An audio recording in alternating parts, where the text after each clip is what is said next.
Good afternoon, ladies and gentlemen. DDG Mr. Leon, DG Mr. Leon, DG Unido, DDG Mr. Dennis Thachai Chavalet, Excellencies, ladies and gentlemen. Good afternoon. Let me welcome you all to the celebrations of the first International Day of Yoga. I would like to invite the Permanent Representative of India, Ambassador Rajima Mishra, to make an introductory remark.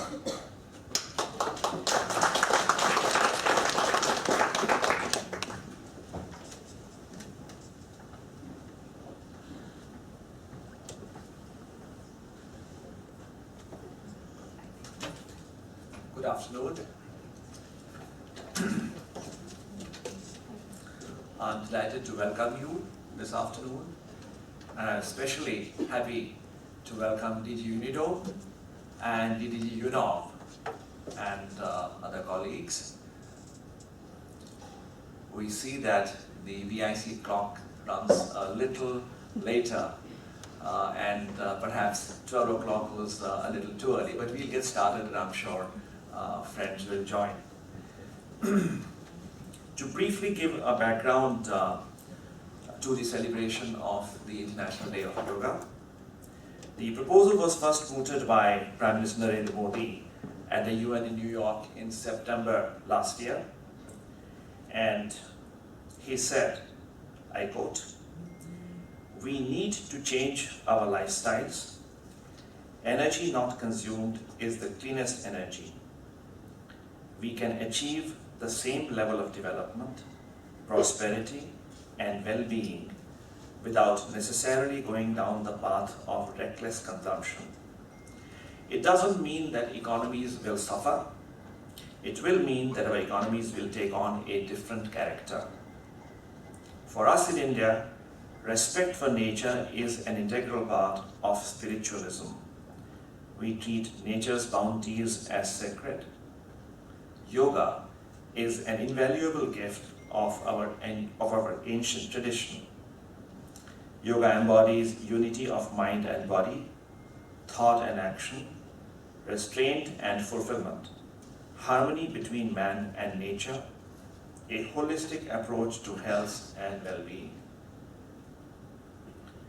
It is not about exercise, but to discover the sense of oneness with yourself, the world and the nature.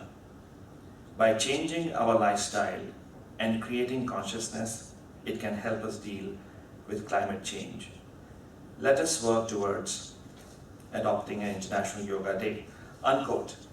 And a few months thereafter, the General Assembly in December last year adopted a resolution with the co-sponsorship of 177 countries, which is a record at the UN, declaring 21st of June as the International Day of Yoga. And yesterday, the first International Day of Yoga was celebrated globally, and it is that event which we are again doing a small celebration this afternoon. So thank you very much for being here with us. I believe we will have a couple of short documentaries, a couple of short videos, and then we will have a short program of demonstration of yoga exercises. And then we will invite you to sample a simple vegetarian traditional Indian meal. Thank you.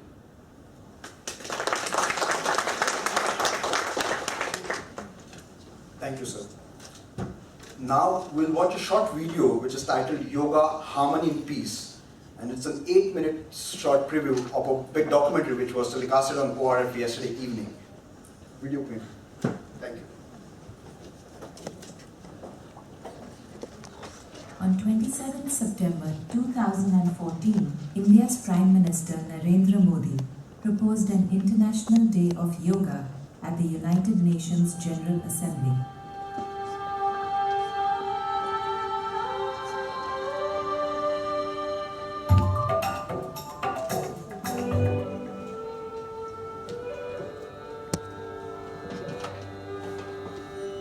I have great pleasure in welcoming the Prime Minister of the Republic of India, His Excellency Narendra Modi,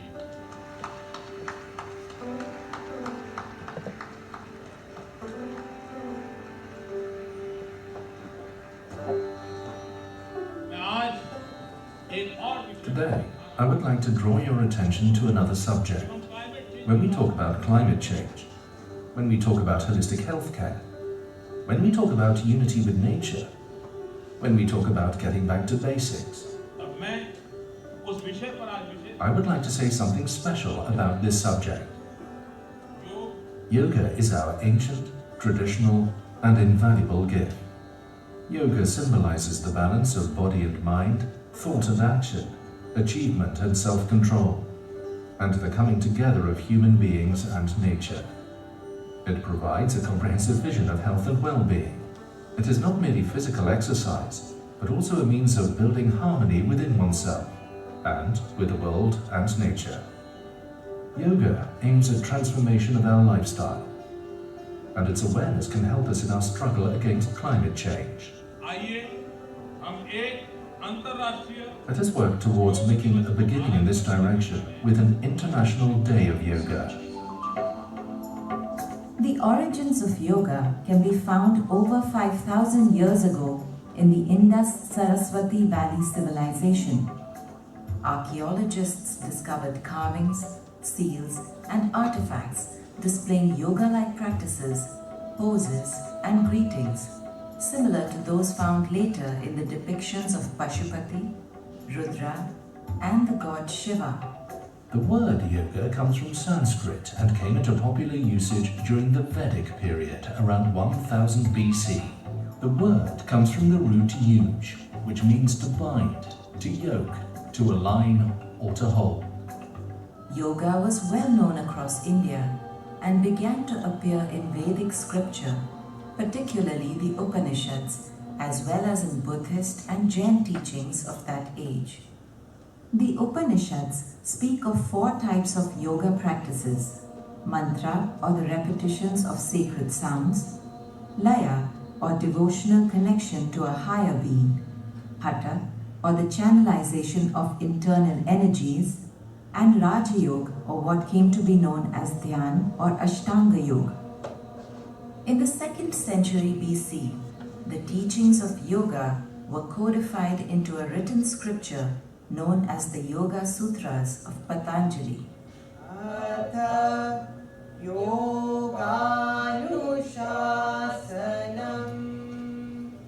Om. Now yoga is explained. Yoga is the stilling of the modifications of the mind stuff so the seer can see their true and original selves. According to Patanjali, the purpose of yoga is to overcome the attachments to the physical world in order to realize one's true consciousness. According to the Taittiriya Upanishad, the human being is made up of 5 layers or koshas that act in unison. When the koshas are out of balance, they lead to disease, disharmony, and suffering. When brought together through yoga, they lead to a state of perfect health, a meditative mind, and pure bliss. To align the koshas together and restore harmony, Patanjali prescribed a system for yogis called Ashtanga, or the 8-limbed path. Throughout India's long history, yoga has been integral to everyday life, and most religions and philosophies used its practices in their rituals and methods. In the Middle Ages, 2 great teachers revived the practice of yoga. In the 8th century, Adi Shankara brought the Upanishads and yoga back into popular consciousness, and Gorakshanath of the Nath Sampradaya brought about the revival of Hatha Yoga at around the same time. From the 1890s, many Indian teachers brought yoga to the world, like Swami Vivekananda in 1893, who introduced the world to Vedanta and Raja Yoga, and Swami Yoganand in 1920, who introduced the world to Kriya and Kundalini Yoga. Teachers like Swami Shivanand, Swami Rama, Swami Satchitanand, Swami Kovalayanand, Sri Yogendra Ji, and other great yogis also spread the deeper aspects of yoga around the world. One of the most influential yoga teachers in the 20th century was Sri Krishnamacharya. His students B.K.S. Iyengar, K. Pattibha Joyce, and his son Desikacharya became three of the leading exponents of yoga and helped spread it around the world.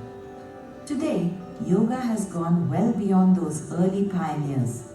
Teachers like Sri Sri Ravi Shankar, Pujya Swamiji, Baba Ramdev, Swami Niranjan, and Sadguru Jaggi Vasudev are keeping the flame of classical yoga alive around the world. The benefits of yoga are now being recognized by science and mainstream medicine. In India, the healing powers of yoga have been known for thousands of years, and along with Ayurveda, has been critical to Indian healthcare in the prevention of diseases, promotion of higher consciousness, and the management of wellness, that give the practitioner freedom.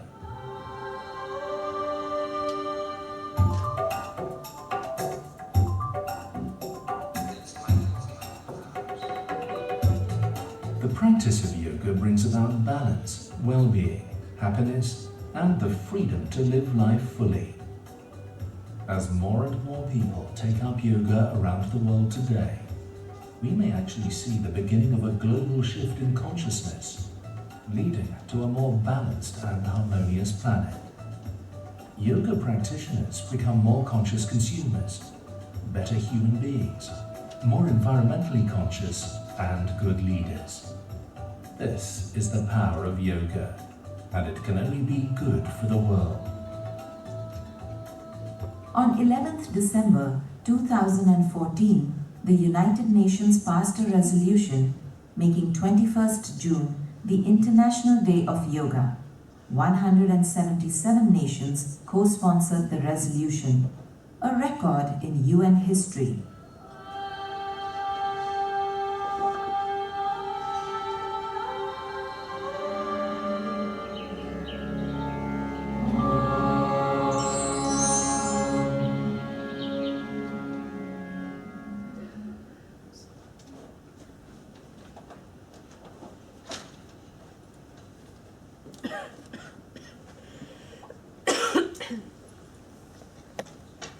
The Secretary General United Nations, His Excellency Mr. Ban Ki-moon, addressed the gathering at the celebrations of the International Day of Yoga in New York yesterday. We have a short clipping of the celebrations with the Secretary General's message on this occasion. So we'll have the clipping now. Thank you. We invite our keynote speaker for today. Allow me to request a picture from his last visit to India to be brought up on the screen, please.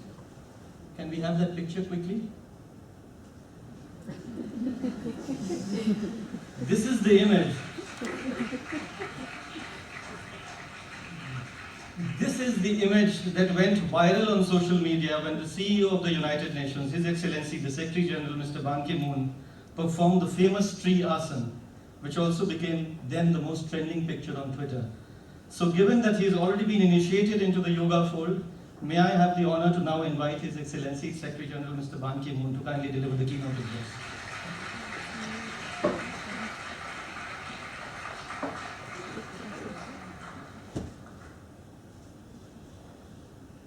Your Excellency, Mr. Sam Kutesa, President of the General Assembly, Your Excellency Srimati Sushma Swaraj, Minister of External Affairs of the Republic of India, Your Excellency Ambassador Ashok Kumar Mukherjee, Permanent Representative of India to United Nations, Honorable Tulsi Gabbard, Member of Congress, Sri Sri Ravi Shankar, Yoga Guru, and the founder of Art of Living Foundation, Excellencies, dear colleagues, ladies and gentlemen. I'm delighted to welcome all of you here today. Welcome also to those joining our celebration over the Times Square in India and across the world via webcast, and to those watching live on Periscope. I also welcome Mr. Tim Tompkins, President of the Times Square Alliance, and Yoga Guru Sri Sri Ravi Shankar. To all of you, I say Namaste.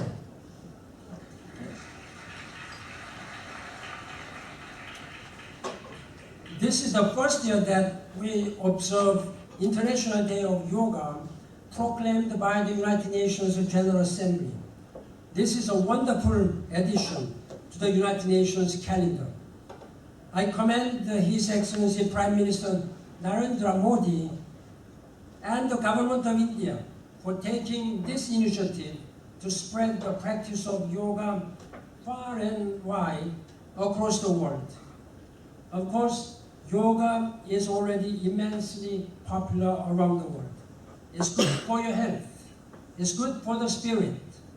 And yoga does not discriminate.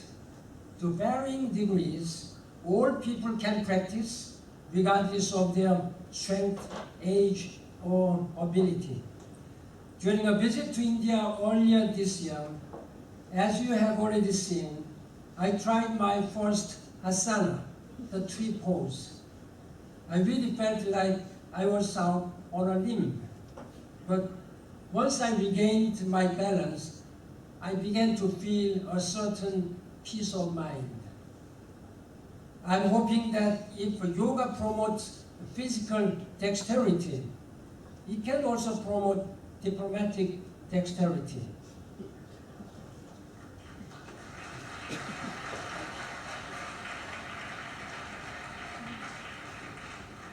In my job as the Secretary General of the United Nations, I have to be agile all of the times. As we celebrate this new International Day of Yoga, let us recall a few words from His Excellency Prime Minister Narendra Modi, who told the UN General Assembly that, I quote, "Yoga is not just about exercise, it is a way to discover the sense of oneness with yourself, the world, and nature," end of quote. My hope is that yoga will give people everywhere the sense and the oneness we need to work together to live in harmony and usher in a life of dignity for all. In that spirit, I say again, Namaste, Dhanyawad, I thank you.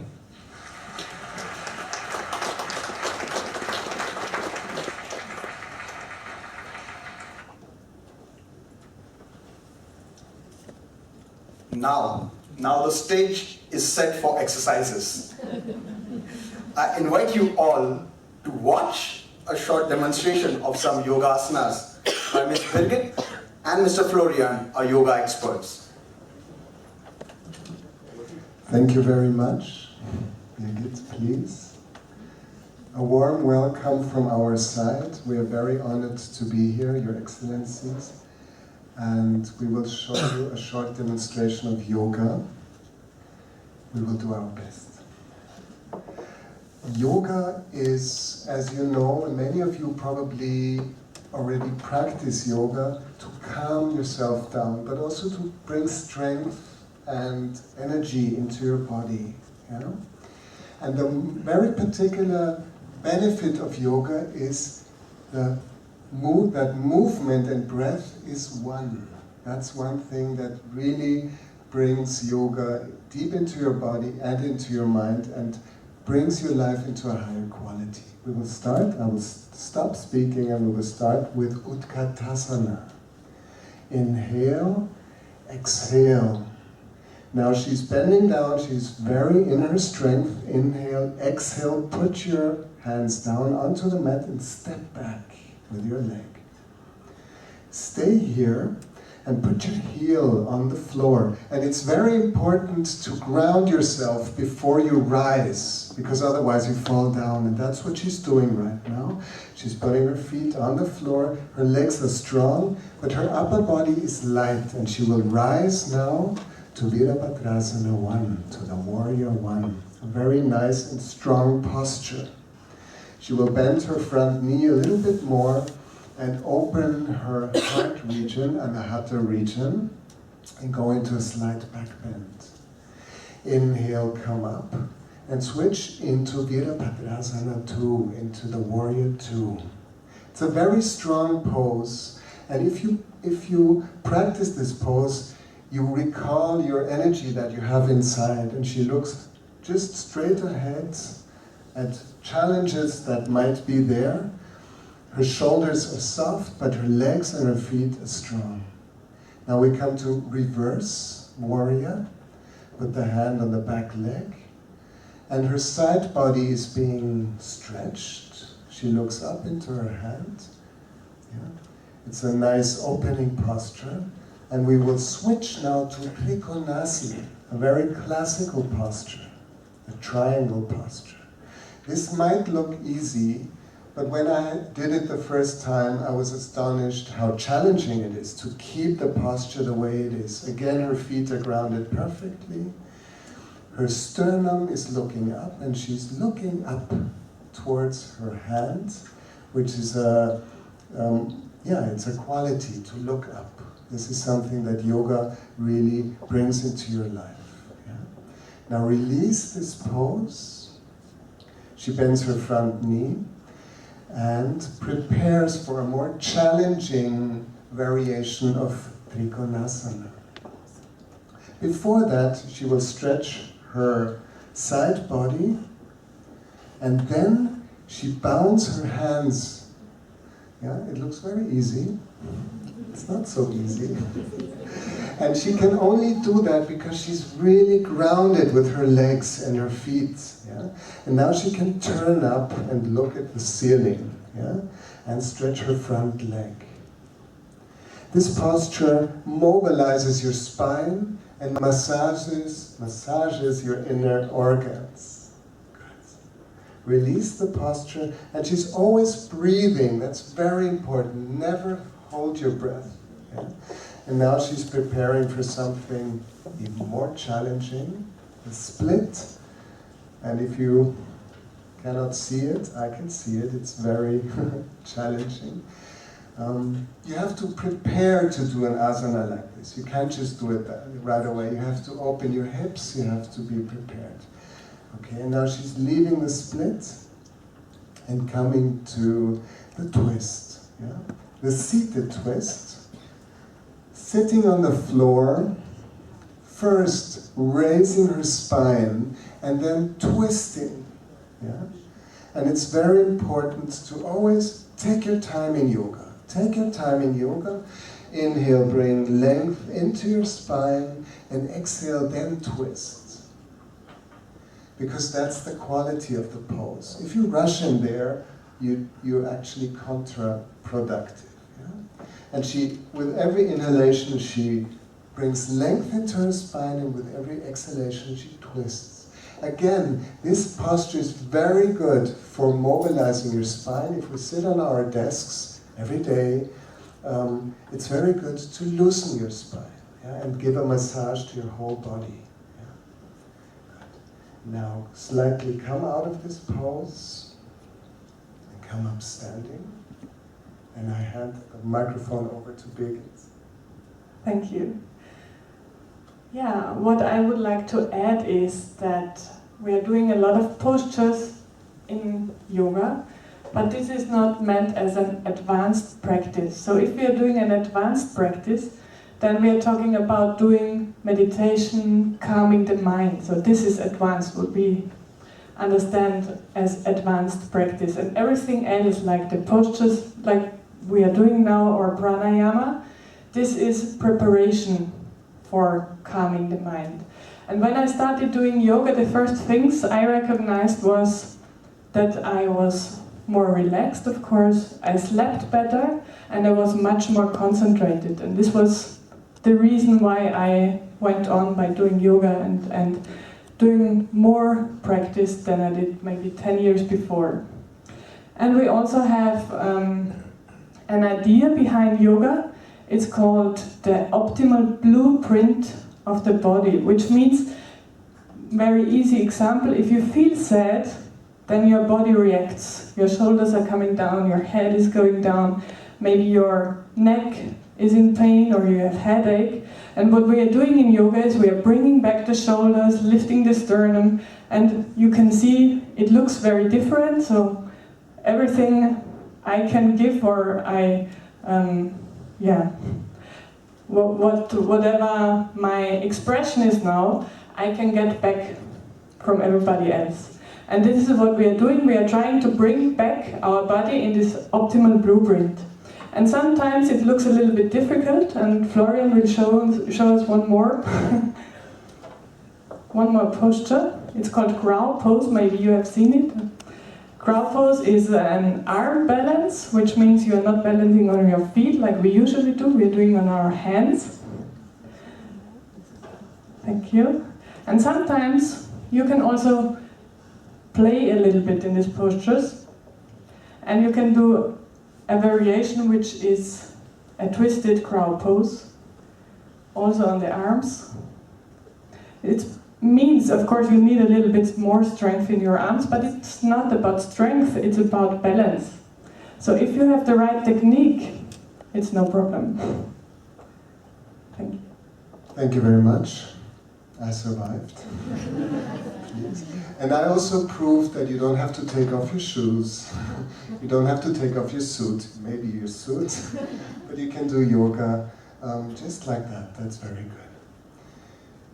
The last classical pose that we want to show you is a headstand. Yeah? And again, headstand combined with your breath will bring a very good quality. You are actually stimulating your highest chakra. Yeah? You will bring liveliness. So in your lunch break, before you have lunch, do the headstand, and afterwards you will go to work and you will be finished in an hour, and then you can go home. Okay. And again, it's very important to do asanas very cautiously. Don't just jump in. And she took her time, and she's coming out of the headstand very cautiously, step by step. And she's not just jumping into another pose. She's staying down. She's not staying down. She's staying down. So after you do a pose, react upon what your body needs, and this is calmness.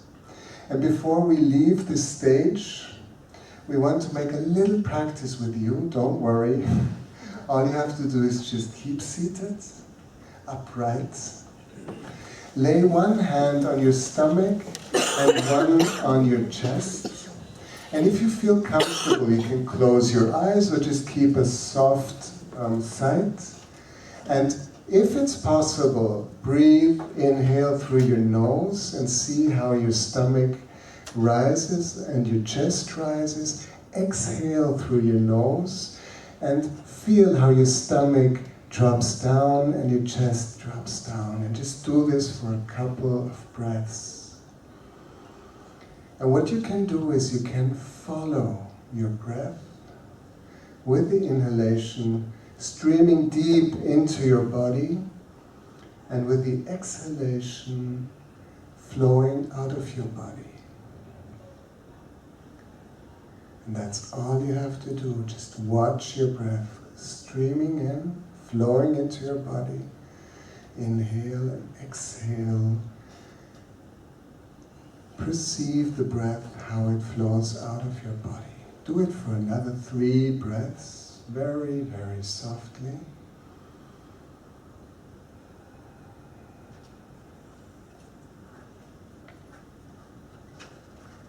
And then inhale, open your eyes very softly. And then exhale, you can drop your hands again. This is a practice you can do anywhere. And now in this wonderful building, if you do it, nobody will be astonished because everybody will do it. And you will see it brings calmness and also concentration. And at this point, I want to thank you very much, also in the name of Birgit, for listening to us, and enjoy your life and enjoy yoga, and thank you very much for the invitation. Thank you very much.